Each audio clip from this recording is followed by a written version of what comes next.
645回。俺がお前に致命傷を与えることができた回数だ。 E aí, rapaziada? Bom, então, nesse vídeo eu vim trazer uma análise sobre Arima Kishou, um dos melhores personagens de um dos melhores mangás da história. E eu gostei muito de fazer esse vídeo porque, sinceramente, eu amo ficar dando palestra de Tokyo Ghoul e debater sobre tudo dessa obra. E, de antemão, eu peço desculpas e paciência, porque minha dicção já não é muito boa, e meu microfone é pior ainda, então Enfim, nesse vídeo eu tentei me focar apenas no Arima, por isso não vou mencionar todos os paralelos com outros personagens, e vou tentar abordar apenas o que eu achei muito importante. E um pouco da simbologia presente nesse personagem, que não está escrito diretamente no mangá. Então, guys, enquanto eu tava editando esse vídeo, eu percebi que eu acabei falando algumas palavras e que não pode falar aqui, então eu vou dar uma censurada, vai ficar meio paia isso, mas fazer o quê? E aproveitando esse tópico, eu também vou falar que nesse vídeo aqui tem conteúdos sensíveis, como auto-churrascamento e etc. Enfim, vamos lá. Desde quando o Arima foi realmente introduzido, independente de qual oponente ele enfrentasse, você tinha certeza que ele não iria perder. Sendo assim, Arima atuava quase como uma força da natureza, sendo visto pelos outros ao seu redor e aos espectadores também mais como uma entidade do que um ser humano, tanto que é dito no mangá que alguns Ghouls literalmente desmaiavam perto dele. O cara realmente tem muita aura.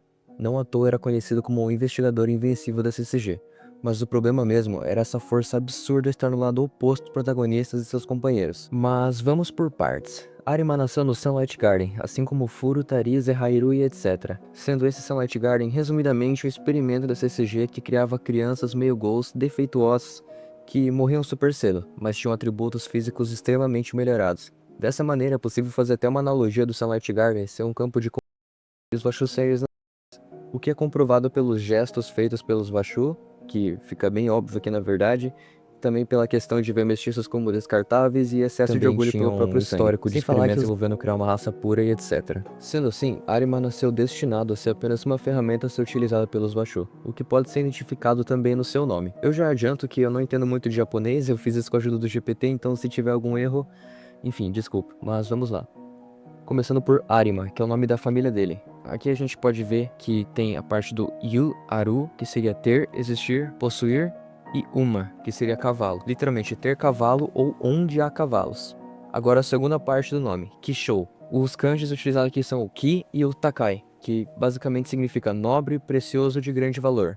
E o Sho, que significa general, comandante, líder militar. Juntos fica basicamente general nobre ou comandante precioso. Ou seja, dentro da família de cavalos, ferramentas, que seria a família Arima, ele possui um grande valor, era o general e etc. Acho que deu pra entender. Sendo assim, Arima está atrelado à figura de um cavaleiro barra cavalo. Figura essa que simbolicamente pode representar apenas uma ferramenta a ser utilizada pelos seus líderes em contexto de guerra e conflitos e etc. Sendo que esses mesmos cavalos usavam cabrestos também, que seria um bagulho aí que meio que tapa a visão do cavalo para ele ser comandado de uma maneira mais precisa. E outra coisa que reforça o sistema de cavalo é o próprio amuleto que ele carregou consigo até a morte, que no caso foi o Kaneki que deu para ele de aniversário. E também tem o formato da Isha que se assemelha muito com a arma empunhada pelos cavaleiros lá na época medieval. Enfim, desde o começo de sua vida, ele mostrou ser alguém absurdamente talentoso, mesmo entre as crianças promissoras do jardim.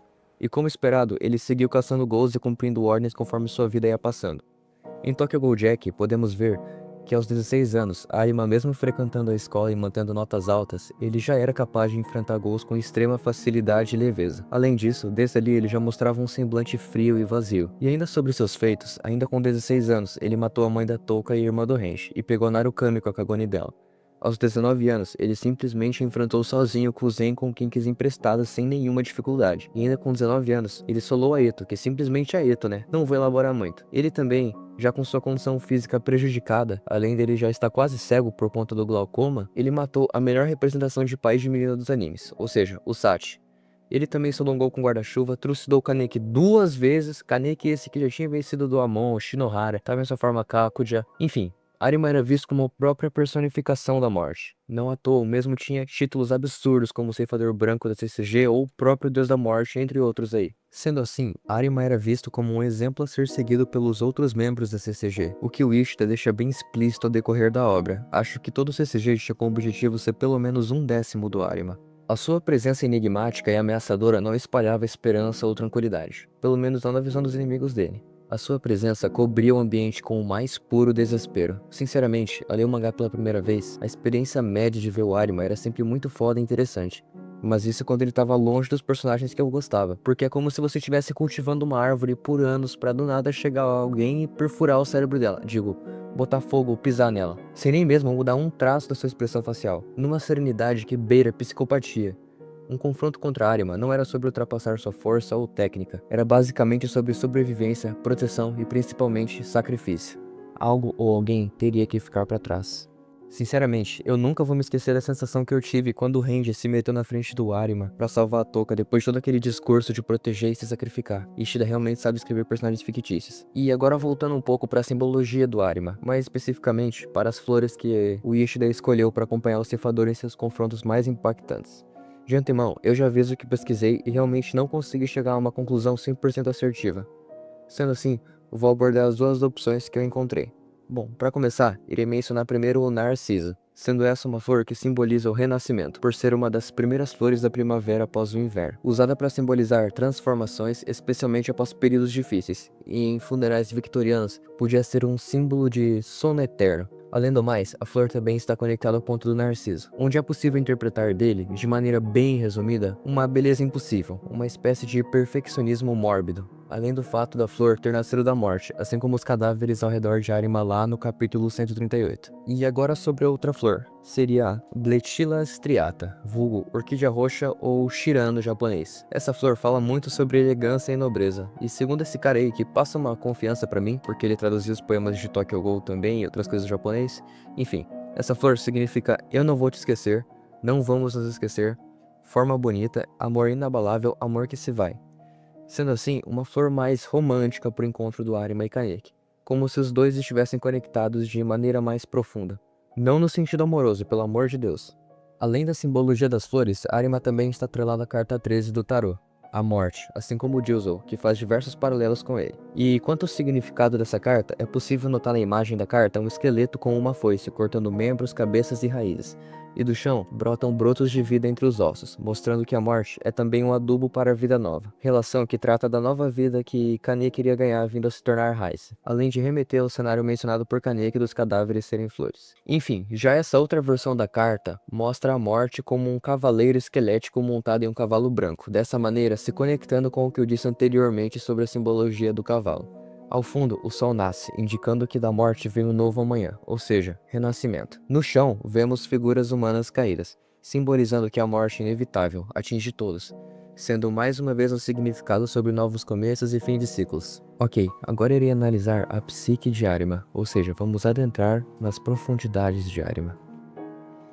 Arima em sua essência era exatamente o oposto do que ele expressava com suas ações. Jung organizou a psique em vários níveis, e eu vou abordar alguns aqui de maneira bem superficial e resumida, só para fazer sentido pro vídeo mesmo. Começando pela persona, que seria a máscara social, o papel que representamos no mundo, aquilo que mostramos aos outros. Serve como uma adaptação social, mas pode esconder o seu verdadeiro eu. Em seguida, temos o ego. É a consciência do eu, aquilo que você reconhece como sua identidade. Ele é formado e constantemente moldado pelo ambiente, cultura e pela educação, pelos papéis sociais e pelas experiências de vida. E por último, o self, que representa aquilo que somos em nossa forma mais profunda e verdadeira, algo que não muda com o tempo ou com máscaras sociais. Arima nunca gostou do que fazia, mas dado seu contexto de nascer no jardim, ele não tinha escolha. Assim como Furuta, ele também no final foi apenas mais uma vítima do clã Washu. Só que Arima, por ironia do destino, foi abençoado ou amaldiçoado pelos próprios deuses com o talento de tirar vidas.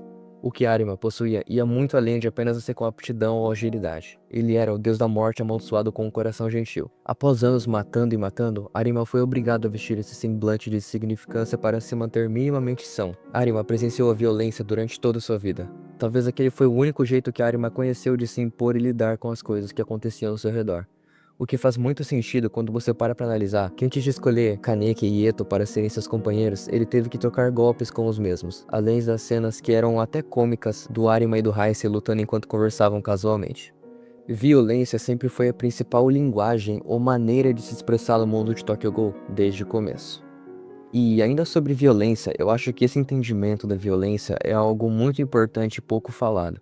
A violência é um dos temas principais do mundo de Tokyo Ghoul. Tudo gira em torno dela basicamente. É só olhar pro começo do mangá e o final, por exemplo. Mesmo após tudo, a violência ainda foi o método que acabou com a segregação de humanos e ghouls, e trouxe um amanhecer melhor. Kaneki foi introduzido ao mundo dos ghouls pela violência e salvou os mesmos também com a violência.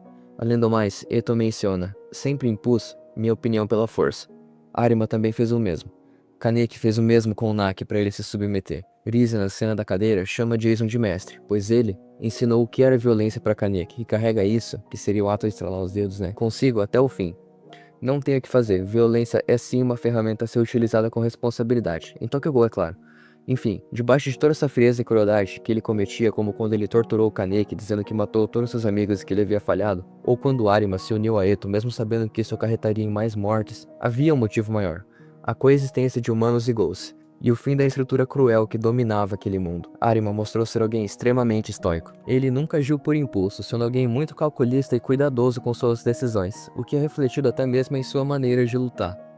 Ele também tinha o dever acima de tudo. O estoicismo valoriza a virtude e o cumprimento de dever, mesmo sob qualquer adversidade. Ele treinou Raisa ou Kaneki não por afeto, mas sim porque acreditava que ele era necessário para a revolução. Além do mais, é possível apontar também especificamente o confucionismo adotado pelo Japão durante o período Tokugawa, que teve forte influência na criação do Bushido, que possuía valores como lealdade, dever, ordem, virtude moral e etc. O que nos leva ao próximo tópico da análise. Na minha interpretação, Arima possivelmente representa um samurai a serviço de um shogun corrupto, que nesse caso seriam os Bashu. E dessa perspectiva, Ishida estaria criticando o Bushido através de Arima, pois para quem viveu a vida inteira lutando sob ordens de um líder, Arima só conseguiria servir para alguém também através do conflito. Sendo assim, Arima usou sua espada como Satsum Jinken, ou seja, a espada para matar, ou a espada que tira a vida, durante a maior parte da sua vida. Mas no fim ele pôde deixar algum legado através da sua morte, semelhante aos samurais, passando seu título de Rei de um Olho a Kaneki, desta maneira transformando a sua espada em Katsu Jinken, a espada que cria a vida, assim protegendo as futuras gerações de conflitos desnecessários através de Kaneki, o novo Rei de um Olho. Sendo a maneira como Arima morre muito semelhante também a um seppuku ou harakiri, sendo esse um tipo de auto-churrascamento comum em situações em que o samurai não tinha mais opções para lutar e o oponente não o finalizava. Esse também era um ritual que visava manter a honra do guerreiro, mesmo diante de uma derrota completa. Ademais, também era uma morte mais romântica, que acaba por passar seu legado ao seu discípulo, o novo Rei de um Olho, Kaneki, sendo esse legado algo que Arima nunca teve antes do seu discípulo. Por isso ele deixava seu testamento em branco. Com um tempo de vida curto e manipulado, realmente era difícil deixar algo para trás naquele mundo além do ódio dos sobreviventes dos companheiros que ele matou. Mas ainda assim, ele optou pela esperança, sendo até mesmo reconhecido pelas crianças do Jardim Ensolarado como um símbolo de esperança. E aproveitando esse tópico de esperança, vou falar um pouco mais sobre o título Rei de um Olho e como Arima está inserido nisso. Arima como Rei de um Olho representava a humanidade nessa trama. Paralelamente, Eto os Ghouls e Kaneki ambos os lados, sendo que Arima faz questão de guardar a Kinki feita a partir de Eto apenas para ser utilizada na criação do Rei de um Olho, pois com a representação de humano mais forte e punhando o Ghoul mais forte, juntos, quem superasse essa combinação com certeza seria o Rei de um Olho, que luta tanto contra humanos quanto Ghouls, porque esse sim seria um indivíduo que juntaria essas duas partes superando ambas, sendo essa uma enorme questão de respeito entre os dois, Arima e Eto, pois Arima não utilizou o poder de Eto para ferir Ghouls, que eram seus companheiros, apenas utilizou para gerar um Messias que concretizaria o ideal dos dois. E ainda sobre esse companheirismo e respeito de Arima e Eto, esse foi um dos motivos também pelo qual o Arima não participava de todas as operações contra a Aogiri, pois obviamente ele não estava interessado em matar Eto ou exterminar os companheiros dela, afinal ele também meio que participava indiretamente dos ideais da Aogiri. E para quem quiser saber porque eu acredito que a Kinki é da Eto, tá aí uma imagem que eu mesmo fiz para comprovar. Porque até na wiki de Tokyo Ghoul tá falando que é do gerente Yoshimura. Então sinta-se à vontade para tentar me refutar nos comentários. Enfim. E aproveitando esse assunto das Kinks, eu vou discorrer sobre detalhes e simbologia de cada uma delas que Arima usou durante o mangá, começando pela Yukimura, que foi a primeira Kinki que ele empunhou. Basicamente são 3 espadas no total, sendo uma Kinki do tipo Koukaku. Um detalhe legal aqui é que essa parece ser uma Kinki passada de geração para geração, pois Arima passou ela pro Hirako, que era seu aprendiz mais próximo, e depois passou pro Raise, que também era seu aprendiz. Beleza. Agora sobre a Isha. Em japonês é lido como Ikusa, que seria uma palavra arcaica que significa guerra, batalha, combate. E eu não vou falar de novo sobre o formato, porque já falei disso anteriormente. Então, passando para a próxima Kinki, que seria Narukami. Bom, para começar, é bom destacar que ela solta raios, o que se conecta com o nome dela, Narukami, que ao destrinchar seus kanjis obtemos isso, que juntando tudo ficaria algo como Deus que ressoa, e esse ressoa tem a ver com um som, que nesse caso seria o som do trovão. Ok.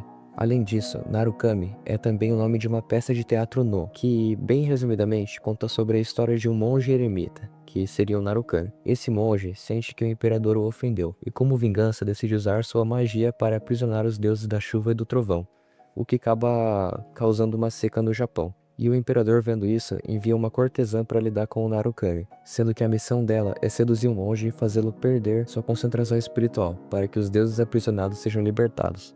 E assim ela faz. No exato momento em que o monge se entrega para a cortesã, sua concentração e poder espiritual se rompem, e os deuses da chuva e do trovão são libertados.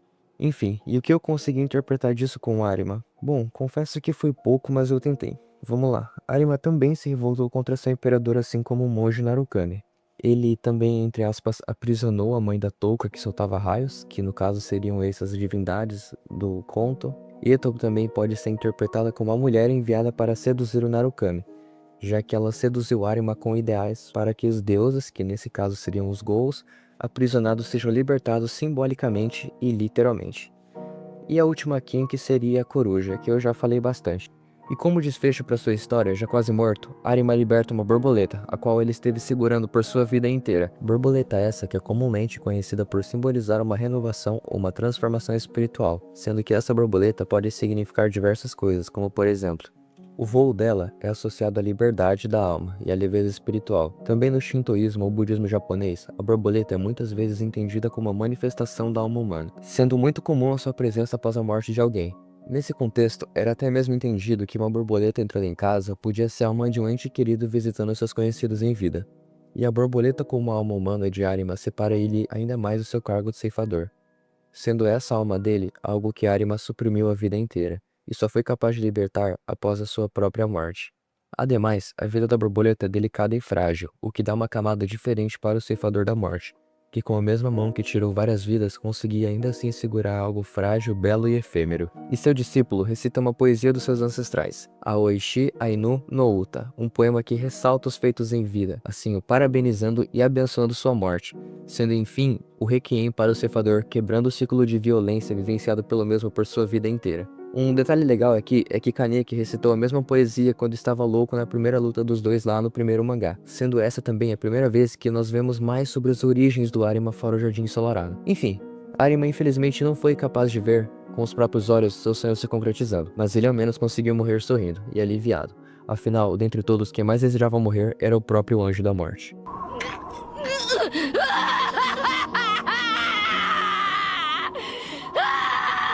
E só pra finalizar essa parte da morte dele, eu já vi diversas pessoas se questionando se o Arima realmente precisava morrer ali. Até porque ele mesmo fala que só fez aquilo pra adiantar o inevitável, já que ele estava bem velho com os dias contados.